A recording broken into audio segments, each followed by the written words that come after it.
प्रजातंत्र में लड़ने का सबको अधिकार है।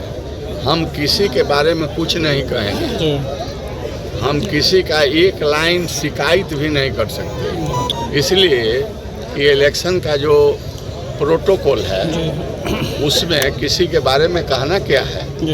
हम अपने नीति और सिद्धांत। नमस्कार, आप देख रहे हैं बिहार संदेश न्यूज।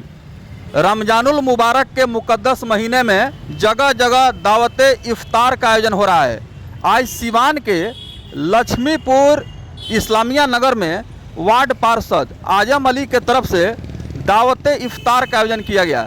इस दावते इफ्तार में हर समाज जमात के लोग शामिल हुए। गंगा जमनी तहजीब का झलक देखने को मिला। बिहार विधानसभा के पूर्व अध्यक्ष अवध बिहारी चौधरी सहित तमाम गणमान्य लोगों ने दावते इफ्तार में शिरकत किया और देश में अमन चैन शांति के लिए दुआ की गई। आइए देखते हैं सिवान से सदर विधायक अवध बिहारी चौधरी दावते इफ्तार के मुबारक मौके पर क्या कुछ मीडिया कर्मियों से बातचीत करते हुए कह रहे हैं। इस दावते इफ्तार पार्टी में सामाजिक कार्यकर्ता मुन्ना चौधरी ने जोरदार तरीके से अवध बिहारी चौधरी का स्वागत किया और साथ ही साथ अल्पसंख्यक समाज के लोगों ने भी अवध बिहारी चौधरी का इस्तकबाल किया। आज इफ्तार कार्यक्रम में पहुंचे हुए हैं, क्या कुछ कहेंगे? रमजान का पवित्र महीना है जी। और आजम अली के द्वारा लक्ष्मीपुर में इफ्तार पार्टी का आयोजन किया गया है। इन्होंने बहुत लोगों को आमंत्रित किया, हमें भी आमंत्रित किए थे और मैं इनके यहाँ आया हूँ। बड़े तादाद में रोजेदार लोग इसमें सम्मिलित हुए। मैं अपनी तरफ से तमाम इस इफ्तार पार्टी में सम्मिलित जो हुए हैं उनको बहुत बहुत मुबारकबाद, शुभकामना देता हूँ कि सभी लोग एकता एकजुटता के परिचय देते हुए यह कार्यक्रम जो है आपसी भाईचारा, प्रेम, व्यवहार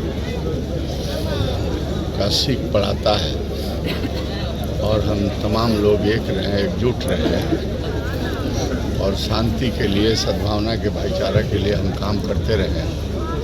तो ये मिलना जुलना एक बहुत ही अच्छा, माने ये जो कार्यक्रम होता है बहुत अच्छा कार्यक्रम है। मैं भी बहुत बरसों कराया हूँ, इस बार तो आचार संहिता की वजह से हमारा कार्यक्रम बंद है। तो मैं तमाम सिवान वासियों को अपने तरफ बहुत बहुत मुबारकबाद देता हूँ, आजम अली को मुबारकबाद देता हूँ और उम्मीद करता हूँ कि हम लोग सब लोग मिलजुल करके इस तरह के कार्यक्रम जो होते हैं उसको कामयाब बनाने में सफल।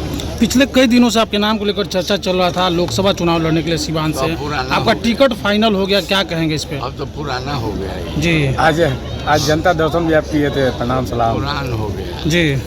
तो टिकट तो मुझे परसों ही मिल गया जी। और टिकट क्या मिल गया, टिकट तो हम बहुत दिनों से जानते थे जी। लेकिन हम कहते थे, आप लोग पूछते थे कि आला कमान के द्वारा, हमारे लीडर के द्वारा जो भी आदेश होगा उसी का मैं पालन करूँगा। मैंने कभी नहीं कहा कि जी मतलब नहीं मैं चुनाव लड़ूंगा, ऐसा कैरेक्टर मेरा नहीं रहा जी।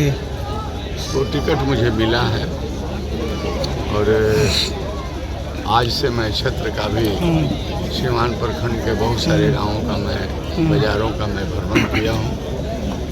कल भी मेरा प्रोग्राम है और ये प्रोग्राम चलते रहे।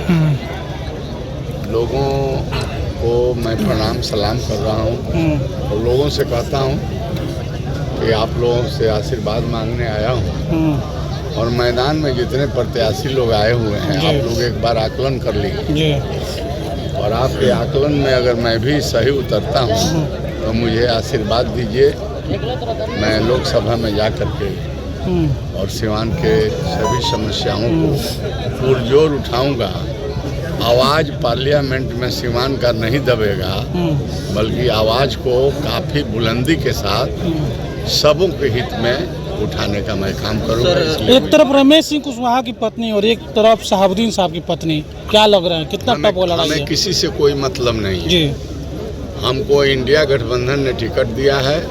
हम जनता के बीच जा करके लोगों से कह रहे हैं कि आप मुझे मदद कीजिए, मैं आपका सेवक हूँ, सेवक बन के रहूँगा और पहले से सेवा करते रहा हूँ। शांति, सद्भावना, एकजुटता, आपसी भाईचारे को मजबूत करने के लिए जी जब से राजनीतिक होश हुआ है तब से मैं काम करते रहा हूँ। हम कौन लड़ रहे हैं, नहीं लड़ रहे हैं, जी ये जो है प्रजातंत्र में लड़ने का सबको अधिकार है। हम किसी के बारे में कुछ नहीं कहेंगे, जी हम किसी का एक लाइन शिकायत भी नहीं कर सकते, इसलिए कि इलेक्शन का जो प्रोटोकॉल है उसमें किसी के बारे में कहना क्या है। जी हम अपने नीति और सिद्धांत के बारे में लोगों से कहेंगे और लोगों से, लेकिन एक बात जरूर हम कहते हैं जी कि जो भी मैदान में चुनाव लड़ने वाले कैंडिडेट आए हैं, जी आप उसको थोड़ा सा बढ़िया तरह चिंतन मनन आप लोग कीजिए मतदाता भाई।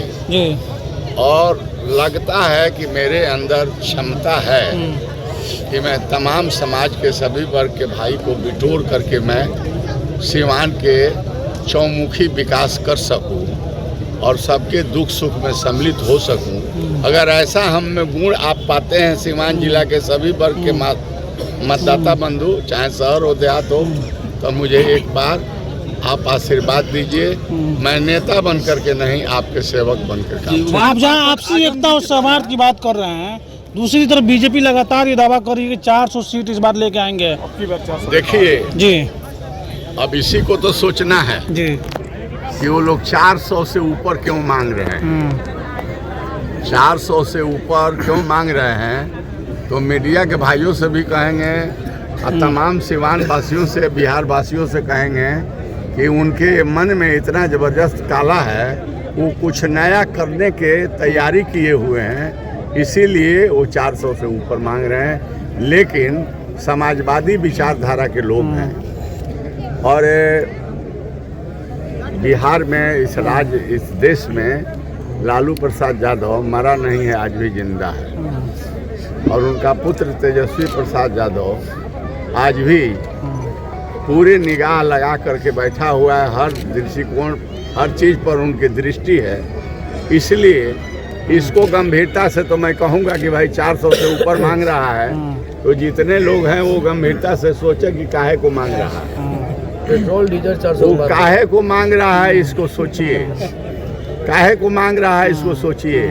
लेकिन मैं समझता हूँ कि जहाँ हम लोग हैं, सीवान के धरती जो है ये बड़े सूझबूझ की धरती है। यह राजेंद्र बाबू की भूमि है, प्रथम राष्ट्रपति, देश की आज़ादी के बाद प्रथम राष्ट्रपति, और मौलाना मौजूद हक साहब के कर्म भूमि है। ऐसे सोचने वालों का जो चाहेगा कि हम लोग खंड खंड तोड़ दें, उनका दाल गलने वाला नहीं है। और हम लोग भी सीवान में जिंदा हैं। हम लोग हर तरह के शांति के लिए जितना हम लोगों को काम करना होगा या संविधान को बचाने के लिए जितना संघर्ष करना होगा, कभी भी आदमी पीछे नहीं।